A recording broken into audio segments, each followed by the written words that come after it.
Bueno, Venezuela sigue siendo noticia. Todos los días Venezuela es noticia. El mundo capitalista, el mundo hegemónico, la narrativa hegemónica sigue en procura de golpear a la República Bolivariana de Venezuela. No les importa a ese mundo hegemónico lo que está ocurriendo en Gaza. Le han dado carta blanca al Estado genocida, al régimen genocida de Israel para que no solo masacre al pueblo palestino en Gaza, sino también en Cisjordania y ahora para que masacre a la gente de otro país vecino que ha sido solidario con los palestinos, el Líbano, y para que ataque a Siria y para que ataque a Irán. Está endemoniado el sionismo, está desatado, pero a los gobiernos no les interesa esa masacre, ese genocidio, esa brutalidad a la vista de todos. 42,000 personas asesinadas, la inmensa mayoría niños, mujeres, ancianos, inocentes. No les importa Venezuela. Es probable que porque tiene petróleo, pero también por odio de clase y por odio desde el punto de vista ideológico y político. David Porras, invitado especial de Periodismo Libre, estuvo recientemente en Venezuela en el Congreso Mundial contra el Fascismo y expresiones similares. Y con él vamos a hablar. David es un joven generador de contenidos, abogado, gran luchador, integrante de las luchas populares en Colombia, y estuvo presente en las jornadas electorales del 28 de julio que dieron como ganador al presidente Nicolás Maduro, quien ha sido reelegido, y estuvo presente también en el Congreso Mundial contra el Fascismo. Gracias por acompañarnos en Periodismo Libre, David. Hola Luis Alfonso, muchísimas gracias a ti por la invitación.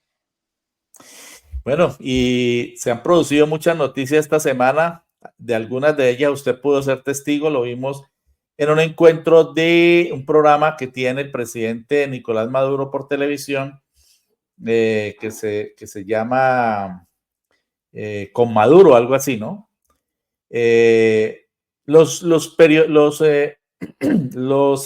presidentes alternativos se tienen que volver luchadores contra la manipulación mediática, contra las hegemonías de los medios de las élites oligárquicas e imperiales. El presidente Andrés Manuel López Obrador todos los días hace una rueda de prensa de 3 horas, de 7 de la mañana a 10, se llama La Mañanera, y es extraordinaria la sintonía. Yo he estado chequeando y tiene, bueno, la reproducen muchos canales alternativos, algunos comerciales, pero la difusión la hacen los canales alternativos y llega a tener a 110, 115,000 personas conectadas en vivo, 110,000, 115,000 personas en un canal, en el otro 70,000, en el otro 100. Bueno, es una locura la sintonía, la orientación que traza para su pueblo y cómo controvierte y enfrenta a los medios hegemónicos. No le da miedo. Y el presidente Maduro pues tiene su programa, a la hora ministro del Interior Diosdado Cabello tiene también su programa, etcétera. Es decir, hay que de frente combatir la hegemonía. Si los medios de las oligarquías se convierten en partidos de ultraderecha contra los gobiernos progresistas, pues hay que salir a responderles y empoderarse de los medios, eso hacen ellos. El presidente Gustavo Petro lo hace desde Twitter, no hace programas, no tiene esa presencia en televisión y en internet que debería tenerla. Se reproducen sus discursos, etcétera, pero no con esa continuidad de Andrés Manuel López Obrador o con esa continuidad del presidente Maduro en Venezuela. Bueno, y se ha dado a conocer, David, que primero se develó un plan terrorista de mercenarios, se detectaron más de 400 fusiles que querían hacer llegar a los terroristas en Venezuela, la oposición. Han detenido a varios mercenarios estadounidenses, uno de ellos un militar activo de Estados Unidos. Se ha detectado una relación con la inteligencia española. Coméntenos un poco de eso que usted ha conocido sobre el develar de esa nueva ofensiva con mercenarios contra la estabilidad de la República Bolivariana de Venezuela, David. Bueno, primero, digamos, vamos con el tema del Congreso Antifascista. Realmente ahí está, digamos, una de las pruebas o más bien de las razones por las cuales Venezuela es tan atacado en este momento. Y es que en este momento donde en el mundo hay una agenda global muy bien organizada y planificada del fascismo, en donde, por ejemplo, lo que están haciendo en este momento con la Franja de Gaza es una manipulación y estamos viendo es más bien es una guerra cognitiva. ¿A quién le cabe en la cabeza que cualquier persona pueda estar de acuerdo con que asesinen a 20.000 niños completamente inocentes? Aún así vemos como ahorita en esta guerra cognitiva de los algoritmos han estado adormilando, anestesiando a una gran parte de la población mundial para que acepte justamente este genocidio contra Palestina, que dicho sea de paso, el mes entrante ya se completa un año de todos estos acontecimientos. Y bueno, ante esa agenda global en donde nos están preparando para muy seguramente un conflicto bélico de mayor escala, en Venezuela se realiza el primer Congreso Continental Antifascista y también de otras expresiones similares. Y se aprobó allí también la creación de la primera internacional antifascista. La sede va a ser Caracas. Entonces, esa es una de las muestras. Recordemos muy bien que Venezuela siempre ha tenido, desde que llegó la Revolución Bolivariana, un papel protagónico en materia internacional y también en materia de geopolítica. Para poder hablar de la situación de Venezuela, tenemos que entender en primer lugar que el 90% de la situación venezolana y de la preocupación de los grandes medios de comunicación obedecen a intereses geopolíticos de gran escala. Su ubicación geográfica, que es la mayor reserva petrolera del mundo, también que tiene muchísimas tierras raras necesarias para construir los satélites que Elon Musk está poniendo en este momento en la órbita geoestacionaria. Entonces aquí estamos hablando de unos temas de bastante actualidad geopolítica, también que tienen que ver mucho con el ciberespacio, órbita estacionaria, que son parte integrante de nuestros territorios, como por ejemplo el territorio colombiano, el territorio ecuatoriano, por estar en la línea ecuatorial, la órbita geoestacionaria es parte de nuestro territorio. Entonces, toda esta guerra cognitiva, todo este tema geopolítico, nos lleva es justamente a lo que está sucediendo también con el tema de Edmundo González y María Corina Machado, quienes de Edmundo González ya se sabía, ¿no es cierto?, que es un agente de la CIA. Entonces aquí es donde la gente muchas veces no conecta, digamos, todo este tipo de piezas, pero acá estamos hablando es de grandes intereses, de grandes potencias, de grandes empresas, de organismos de inteligencia como por ejemplo la CIA, para la cual trabajó Edmundo González cuando estuvo en El Salvador. Del mismo modo, entonces nosotros tenemos ahora que se ha develado un intento de magnicidio, nuevamente planes de intento de magnicidio contra el presidente Nicolás Maduro. Y obedeces a que quieren la eliminación física de él para justamente, o bien sea también desestabilizar el país para propiciar un golpe de Estado, para justamente apoderarse de estas reservas petroleras, de estas tierras raras y de todos estos recursos naturales que tiene Venezuela. Entonces, parte de estos planes, hay uno ahorita que se llama Ya Casi Venezuela, en donde un grupo de mercenarios dijeron, los de Blackwater, dijeron que asesinarían al presidente Nicolás Maduro y a Diosdado Cabello por 100 millones de dólares. Entonces empiezan a pedir donaciones a las personas, pero ya se les había advertido desde hacía muchísimo tiempo que los querían era estafar, timar. Y es que la gente de pronto no entiende por qué Nicolás Maduro gana las elecciones contra la oposición y la oposición saca poca votación. Y en gran medida es también por la desorganización en la que está la oposición y la falta de legitimidad.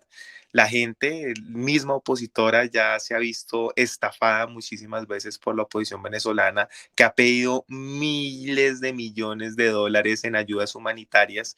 Y si ustedes van y miran, busquen un solo venezolano, uno solo, que haya recibido una sola ayuda humanitaria por parte de la oposición con todo el dinero que recaudó internacionalmente con la causa venezolana. Ninguno. Simplemente en que vemos que, por ejemplo, Juan Guaidó se compró una mansión de millones y millones de dólares en Miami, en uno de los mejores sectores y de los lugares más costosos a nivel mundial. Ahí es donde está parando la plata, el dinero de los venezolanos. Y ahorita Edmundo González va a hacer algo similar.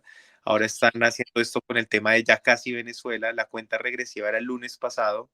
Les comento que estábamos ahí en ese momento cuando se supone que los mercenarios iban a llegar a asesinar al presidente de Venezuela, Nicolás Maduro. Estábamos nosotros justamente en ese momento en la grabación del programa que tuvimos la oportunidad de asistir con Maduro Más.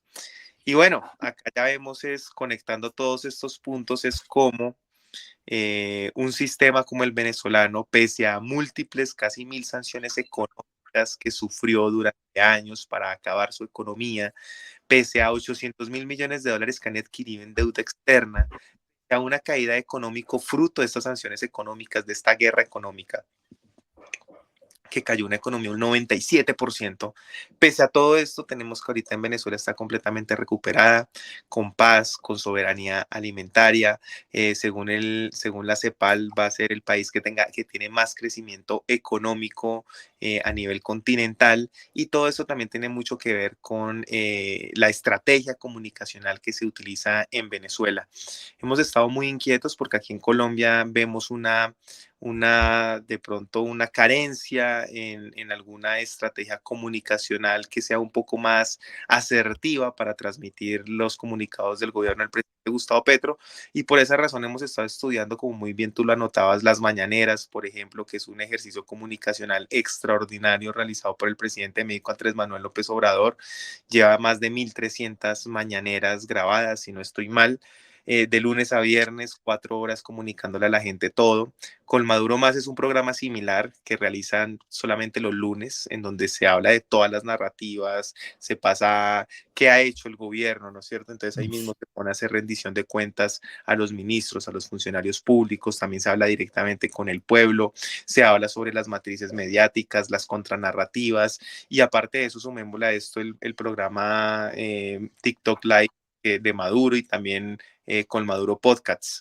Entonces, todo esto es una estrategia comunicacional muy grande que se ha desplegado justamente para combatir esta guerra mediática que está alimentada y más bien está funcionando en un terreno construido pues por las personas más interesadas justamente en los recursos naturales de Venezuela.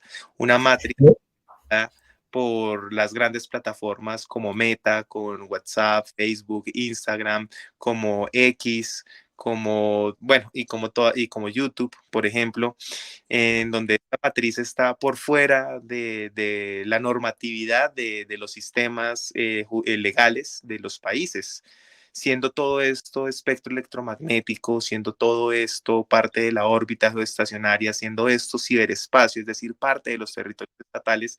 Vemos que ellos actúan a sus anchas y no hay absolutamente nadie que los regule. Entonces, antes de que haya una regulación, tenemos que entender que la pelea mediática se da ahí bajo las reglas, mirando cómo se burla el algoritmo para hacer más efectiva la comunicación, pero también es importante tener en cuenta que es importante regularizar y introducir dentro de un marco legal todas estas plataformas, su funcionamiento, los algoritmos, sobre todo para que no se distribuya más lenguaje de odio que en últimas termina validando el genocidio contra el pueblo palestino, como hablábamos inicialmente, cosa que de verdad racionalmente no debería de suceder hoy. Y también tenemos el problema de las fake news y de que se vulnera el derecho de los ciudadanos a recibir información veraz, imparcial, oportuna y completa.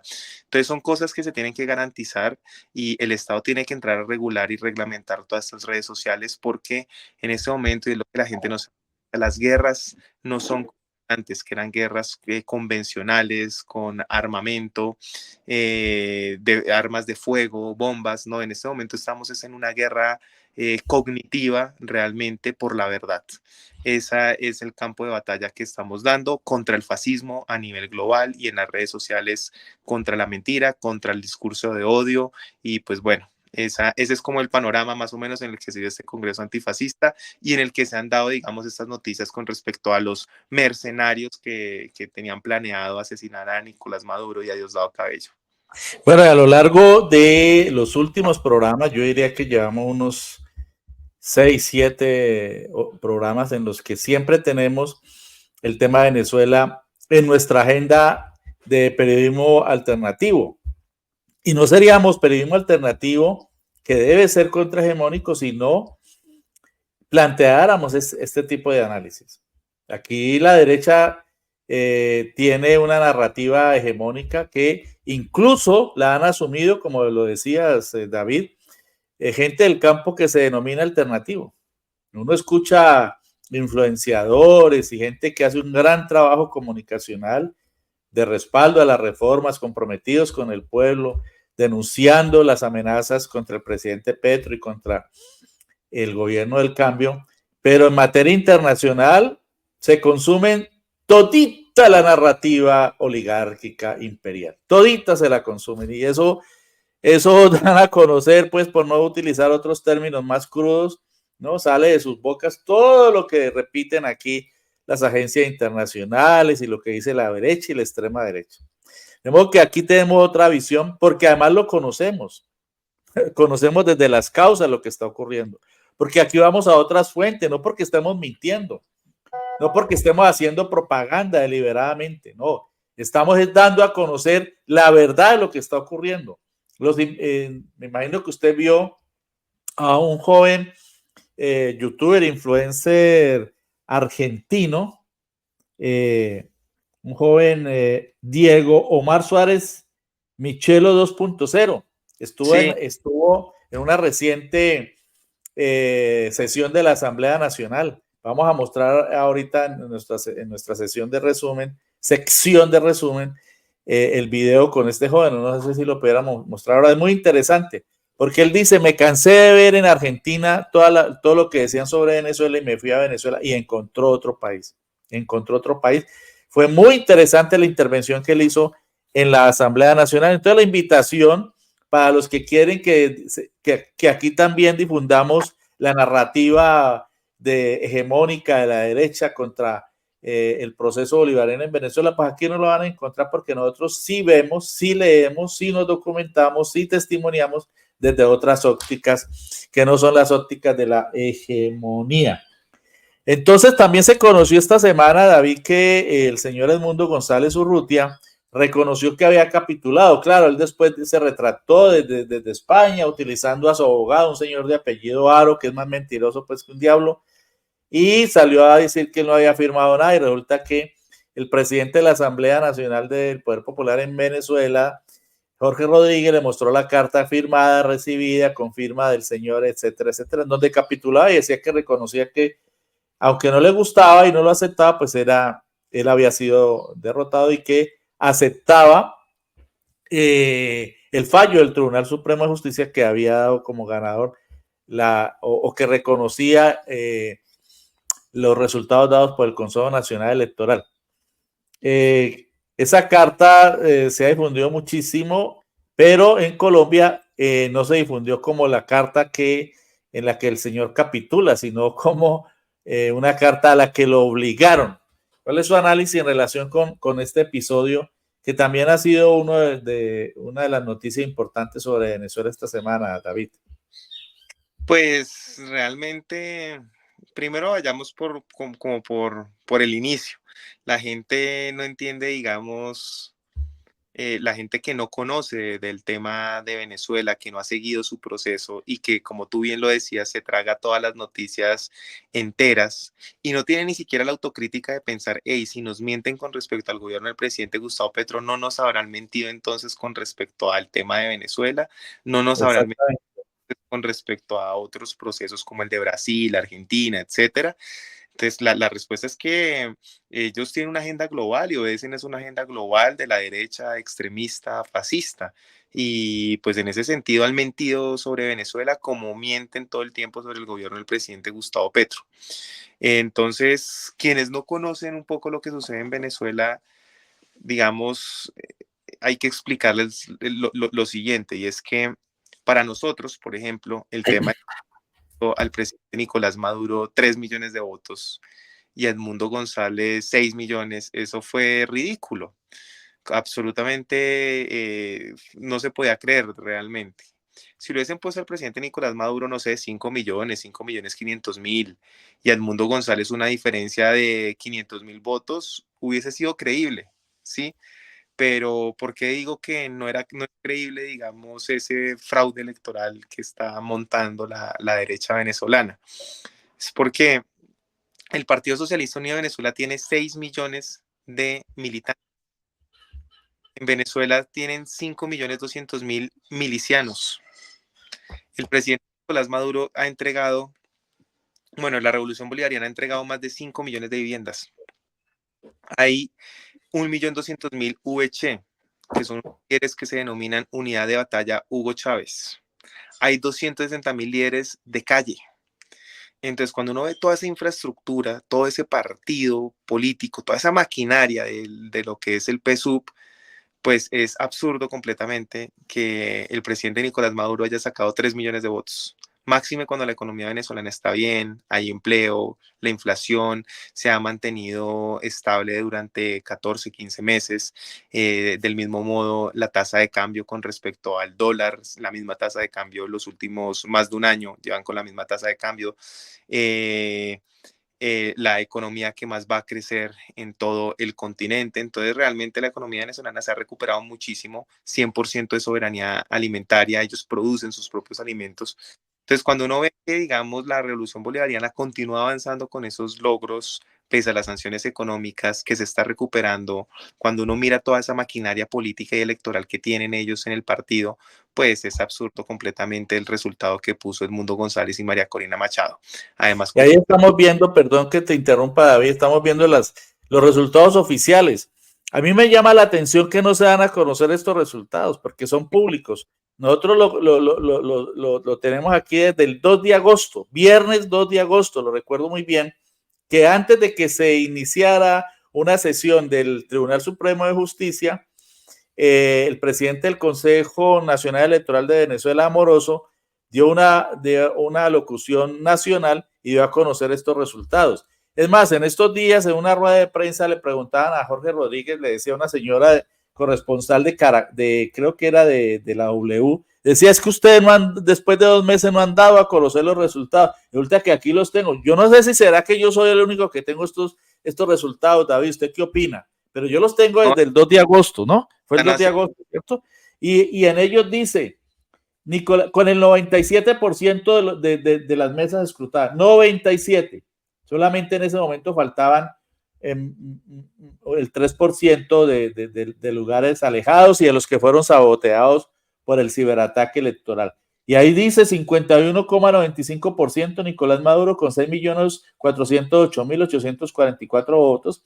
Y en segundo lugar, Edmundo González Urrutia con 43,18%, 5.326.104. Es decir, el presidente Nicolás Maduro le sacó más de 1.100.000 votos al señor de la extrema derecha. Y bueno, los otros que figuran ahí nunca los nombran, ¿no? Como si no existieran. Y son 8 candidatos más que pues sacaron cifras exiguas, pero existieron y compitieron. De modo que parte de la narrativa es decir que no se han dado a conocer los resultados electorales y que entonces en una página chimba, perdonen la expresión, ¿no? En la que montaron una cantidad de fotocopias, de facsímiles de todo lo que se encontraron, es la que da los resultados. Y creyendo que aquí estamos pues 200 años atrás o más de 200 años atrás, bajo el yugo del Imperio Español. Entonces allá en el Congreso Monárquico de España, ¿no? Dice que reconocen a Edmundo González. Una defensa, un ridículo, pero ese mismo ridículo lo repitieron aquí en la Cámara de Representantes los señores de la extrema derecha con 73 votos. No tuvieron pues la mayoría, pero digamos de la Cámara, muchos se retiraron. Hubo la votación seguramente los del Pacto Histórico que se opusieron a una proposición, pero quieren repetir eso. Y hacia el 10 de enero del próximo año van a seguir con la prédica. El 10 de enero van a proclamar al nuevo virrey, al virrey Edmundo González Urrutia, ¿no? Como si estuviéramos todavía bajo el yugo del Imperio Español. Pero lo lamentable, y qué lástima tener que unir esto con lo que voy a decir, escuchamos ayer que el vicecanciller, el señor Rojas, dijo que no, que el gobierno colombiano iba a esperar hasta el 10 de enero. ¿Qué tiene que esperar el gobierno colombiano?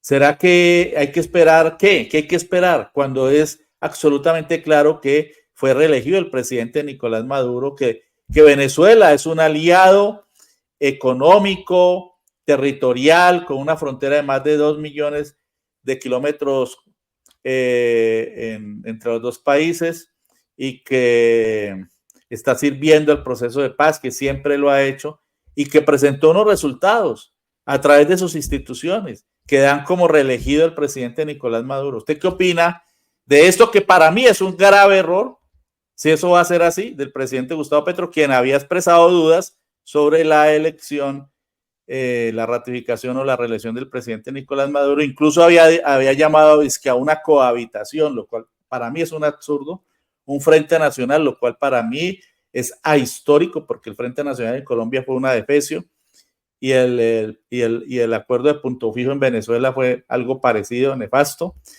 y propuso también nuevas elecciones, lo cual a mí me parece que es absolutamente improcedente, porque las elecciones fueron nítidas y allí están los resultados. ¿Cuál es su análisis, David? Bueno, volviendo, digamos, a lo de es lo mismo que la respuesta de la carta que hace Edmundo González, ¿no es cierto? Y es que, digo, la carta que firma Edmundo González en donde reconoce al Tribunal Supremo de Justicia y la institucionalidad venezolana. Y es que realmente, pues, son resultados incontrovertibles. Es un sistema que tiene 16, si no estoy mal, 16 auditorías, 13 de son previas a la jornada electoral. Entonces, digamos, es un sistema inviolable.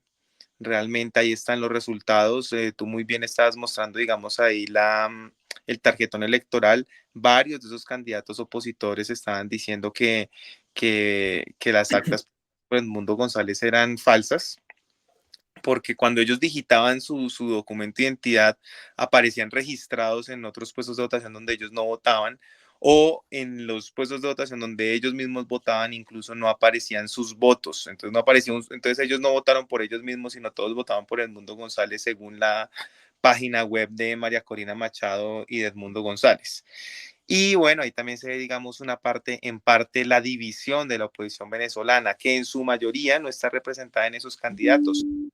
Más grande, que viene del año 2015 y 2018, que es cuando la oposición llama a no votar, no votar.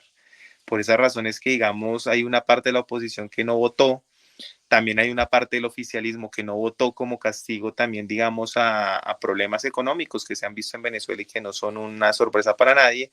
Pero entonces, digamos, esa es, digamos, parte de la lectura que tiene que tener en cuenta el gobierno del presidente Gustavo Petro, y sobre todo también estar acorde con la institucionalidad internacional, y es que las Naciones Unidas ya han establecido nuevamente, si no estoy mal el día de ayer, que el tema de Venezuela lo resuelven los venezolanos, que es un tema en donde no pueden ingerir o Así intervenir es. un otro estado. Es un tema que resuelven 100% los venezolanos. Esto obedece al derecho internacional. Me parece que el presidente de México, Andrés Manuel López Obrador, ha actuado de la manera correcta en cuanto a que él no ha pretendido ni siquiera, por más que lo busquen otros presidentes, para tratar de convencerlo de que tome una posición contraria a Venezuela. El presidente de México tiene claro el derecho internacional, tiene clara la diplomacia, tiene claro que Venezuela es un país soberano, tiene claro que hay un principio de no injerencia y de no intervención en asuntos internos de otros estados. Entonces, eso por un lado, y por otro, y esto ligándolo a lo que estábamos hablando sobre el tema de Palestina, es que muchas veces a uno le dicen, bueno, sí, pero entonces Venezuela, pero entonces hablan de Palestina para invalidar el tema hablan de lo de Venezuela para invalidar el tema de lo de Palestina. Y a esas personas hay que responderles es que no hay ningún punto de comparación en el tema electoral con un genocidio, ¿sí? Y máxime cuando no es en un territorio, sino es más bien es una guerra internacional que se está dando de Israel, que está invadiendo otro estado, un estado que ha sido reconocido por el Estado colombiano desde el año 2016, y que el presidente Gustavo Petro ya ha nombrado embajador incluso allá en Palestina. Entonces, eso, digamos, para quienes lo pretendan comparar con Solano. Ahora, volviendo al tema, yo creo que el presidente Gustavo Petro y el vicecanciller Jorge Rojas deberían es de mirar la decisión y la posición que ha tomado la ONU, y adecuarse justamente a estas posiciones acordes al derecho internacional, porque la posición del presidente Gustavo Petro siempre ha sido respetuosa del derecho internacional. Sin embargo, pues hay que tener en cuenta también que acá la prensa ha castigado muy fuerte a quienes están de acuerdo y defienden a Venezuela. Sin embargo, creo que también una de las lecturas que debería hacer el presidente de la República y el vicecanciller es que la credibilidad de los medios de comunicación en Colombia cada vez está más baja.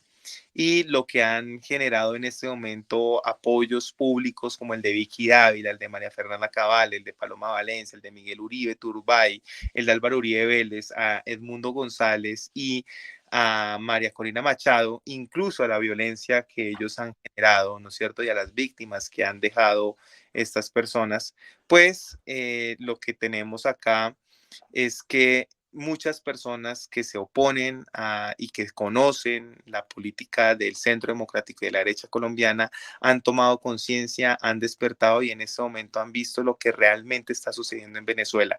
Se dan cuenta de las sanciones económicas, se dan cuenta también del por qué Venezuela pasó tan malos unos años, pero también se están dando cuenta de que la realidad en Venezuela ha cambiado muchísimo y de que realmente promete mucho en su futuro económico por cuanto realmente se ve una gran mejoría en el comercio y se está viendo una gran recuperación económica. Y las relaciones comerciales, económicas en general, de turismo, de industria, intercambio entre los dos países han crecido, se acerca al $1.000.000, perdón, a los $1.000.000.000 en este año, se aspira a que crezcan en los próximos años. Hubo un momento en que las relaciones entre los dos países superaban los $8.000.000.000.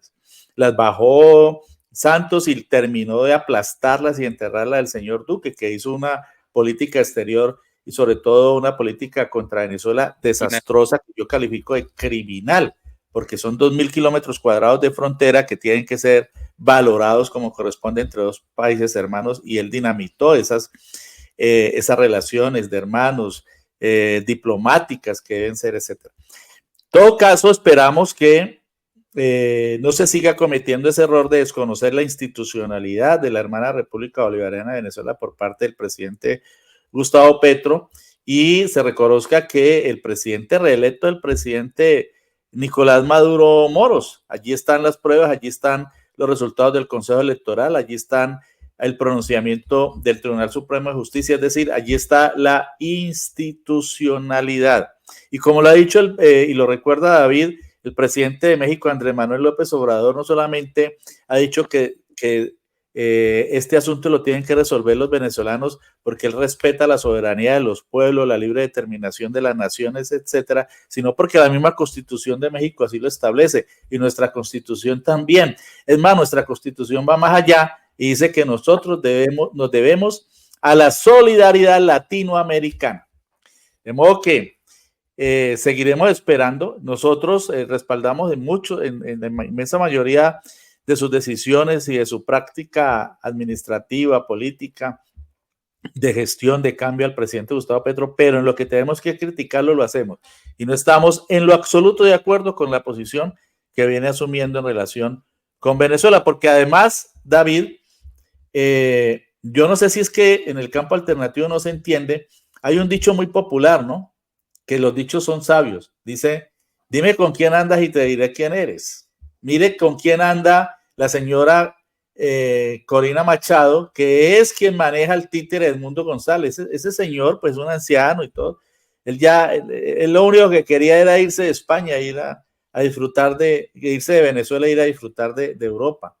Y estaba desesperado por irse, y el gobierno de Venezuela, pues aceptando las normas del derecho y de la diplomacia internacional, aceptó y permitió que saliera, que llegara el avión de la monarquía y se lo llevara, etcétera, de buena fe y en cumplimiento de las normas del derecho internacional de asilo.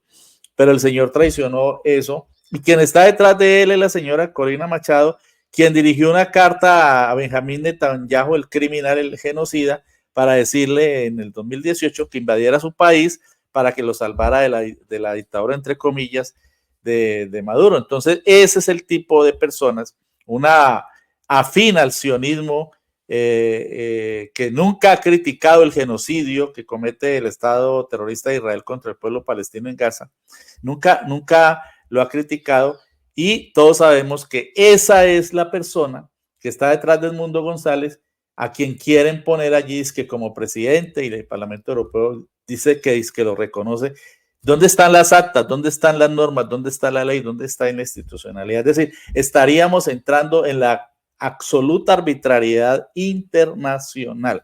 Gravísimo lo que está ocurriendo, y Colombia no puede ser tolerante ni cómplice de ese adefesio contra el derecho internacional, contra la soberanía de los pueblos, contra la libre determinación de los pueblos. Bueno, esperamos que haya un cambio en esa posición con la que no estamos de acuerdo. Finalmente, David, nos haríamos más extensos en abordar otras temáticas que teníamos previstas, pero entonces la Internacional Antifascista tendrá como sede a Venezuela. ¿Qué deben hacer los colectivos, los pueblos, las comunidades, los líderes sociales que se plantean una posición contra el fascismo, contra la arbitrariedad internacional que es el fascismo, contra los regímenes autoritarios y despóticos y genocidas como el de Israel? ¿Qué deben hacer la gente que quiere estar en la Internacional Antifascista y Antiimperialista, que es una de las conclusiones más importantes de este Congreso Mundial contra el Fascismo, David? En primer lugar, hay que tomar una actitud activa, completamente antifascista, a través de estas herramientas tecnológicas que todos las manos, porque lo que decimos en este momento, el fascismo está utilizando las redes sociales justamente para propagarse. Entonces hay que pelear esta guerra algorítmica, esta batalla por la verdad en las redes sociales, y todos tenemos que participar de ella activamente. Ahora, quienes quieran participar allá, se puede hacer, digamos, de varias maneras. Una de ellas es, por ejemplo, enviando artículos de investigación al Viceministerio de Relaciones Exteriores de allá, al vicecanciller Rander Peña. Les pueden estar enviando documentos alusivos pues al tema de la lucha antifascista. Y también pues acercándose a las embajadas en sus respectivos países, o directamente consultando a personas del Partido Socialista Unido de Venezuela, o a la vicecancillería en cabeza del vicecanciller Rander Peña. Entonces, digamos, esas son las maneras en las que se puede participar para asistir allá. Al estilo, para terminar una adenda, David, al estilo de la internacional del siglo antepasado, de las varias internacionales, aquí habrá seccionales en los países, no necesariamente pues con los diplomáticos de otros países, sino seccionales con nacionales. Sí, pues la idea, si es una internacional, es que en cada país haya una sección de esa internacional, porque hoy la lucha contra el fascismo está más a la orden del día que ninguna otra. Y hay que tratar de formar a nuestras comunidades, de que nuestras comunidades entiendan qué es el fascismo, qué es eso, qué es el neofascismo, qué es el sionismo, qué es el neonazismo, etcétera, para que ellas sepan que hay un peligro real de un régimen despótico, que es el que quieren implantar los neonazis, los neofascistas, o sea, los nuevos fascistas, que se disfrazan de múltiples formas, hasta de grandes personas y muy bondadosas, pero que en la práctica son tan criminales y tan genocidas como Netanyahu o como Hitler. De modo que es importante que la comunidad tenga claro si va a haber unas seccionales en los diferentes países, para que ellas contribuyan a aglutinar a los antifascistas en los diferentes países latinoamericanos. Miremos lo que está ocurriendo en Argentina, ¿no? A propósito, el fiscal William Saad, Tarek William Saad, dio una rueda de prensa en estos días en las que anunció que va a solicitar una orden de detención contra Javier Milei por el robo del avión de Venezuela, el avión que secuestraron allá en el 2022 y que Milei le entregó a Estados Unidos para que lo deshuesara, lo destruyera en el mes de febrero. Por eso él está solicitando una orden de detención contra él, contra la hermana de él, Karina Milei, que es la secretaria general de la presidencia, y contra una ex montonera que ahora es la ministra de Seguridad de lo más reaccionario y de lo más neofascista que hay, la señora Bullrich, ministra de Seguridad. De modo que finalmente ¿hay alguna perspectiva en relación con esas seccionales? Sí, pues realmente esta sería la primera internacional, ahí se definiría todo, pero ya comenzó, digamos, a conformarse esas delegaturas, por cuanto se presentaron más de 1.200 delegados provenientes de 95 países diferentes, y pues ellos fueron quienes aprobaron el realizar esa primera internacional antifascista. Entonces, sí, nosotros vamos el próximo jueves a las 7 de la noche por Twitter y también por la plataforma del movimiento político Colombia Humana. Vamos a hacer una transmisión en donde vamos a hacer un balance sobre la primera sobre el Congreso Antifascista y también una proyección sobre la primera internacional antifascista. Entonces las personas que quieran participar pueden hacerlo a través de X y también a través de la plataforma quienes están inscritos en Colombia Humana, a través de la plataforma de Colombia Humana también lo pueden hacer. Porque ¿Jueves pues a qué horas? el jueves a las 7 de la noche. Jueves a las 7 de la noche, primer intercambio, primera reunión virtual. Esperamos el enlace, David, para darlo a conocer a los seguidores de Periodismo Libre. Muchas gracias por acompañarnos, David Porras Pérez, por darnos tanta información en relación con lo que está ocurriendo en la República Bolivariana de Venezuela. Y me quedo con lo que usted dice. Venezuela en este momento está en completa paz y además de ello, en permanente progreso y sostenibilidad económica y comunicacional. Gracias, David, por acompañarnos nuevamente en Periodismo Libre. Gracias, Luis Alfonso. Muchas gracias a todos. Y bueno, ahí pueden estar mirando en las redes sociales cómo publicamos y cómo fuimos testigos de la normalidad que tú estás diciendo en Venezuela.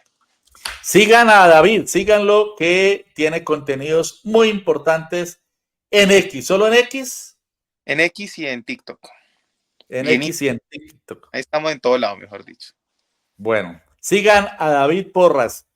Él hace parte de los jóvenes, de los muchachos, de la nueva generación de periodistas, de comunicadores, de influenciadores, de generadores de contenido del campo alternativo.